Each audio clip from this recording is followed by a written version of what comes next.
नमस्कार बंधुगण एनटीवी को आपण मानक स्वागत। बंधुगण आज चलतु जानिबा एकादशी व्रत करिवार लाभ विषय रे।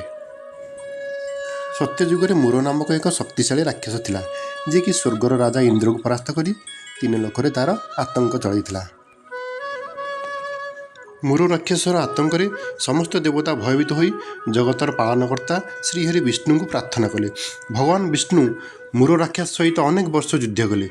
किछि वर्ष युद्ध कलापर भगवान विष्णु हठात युद्ध क्षेत्र अदृश्य हो गले और हेमवती नामक एक गुंफार विश्राम नेले। किछि दिन पर मूर राक्षस यह जानीपारा और से गुंफारे भगवान विष्णु को मारिया गला।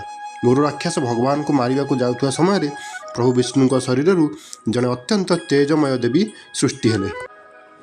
ସେହି ଦେବୀ ସମସ୍ତ ପ୍ରକାରର ଅସ୍ତ୍ରଶସ୍ତ୍ରରେ ସୁସଜ୍ଜିତ ଥିଲେ। ସେହି ଦେବୀ मूर राक्षस सहित युद्ध କରି तार बद्ध କରିଦେଲେ।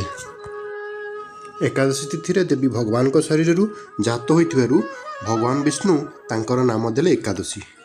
मूर राक्षसर मृत्यु पर भगवान विष्णु जोग निद्रा उठिले एवं पचारिले, हे देवी आपण किए? सही देवी उत्तर देले, हे प्रभु मु आपणक दिव्य शरीर सृष्टि होइछि। मूर राक्षस आपणकर क्षति करिया चाहुतिला तेणु मु तार बद्ध करदेली। यह शुणी प्रभु विष्णु अत्यंत प्रसन्न हेले एवं कहिले, आपण समस्त देवता को यही महाविपद रक्षा कले तेणु हे देवी आपण मते किछि भी वर मागंतु। यह शुणी देवी एकादशी कहिले, प्रभु आपण मते यही वर दियंतु कि एकादशी तिथि रे जेउ लोक आपणकर उपवास रखी आपणकर पूजा करिवे मु तांकर समस्त पाप को नष्ट करि परिबी। यह सहित आपण सेही व्यक्ति को धन संपत्ति एवं मोक्ष प्रदान करिवे। यह शुणी भगवान कहले, तथास्तु।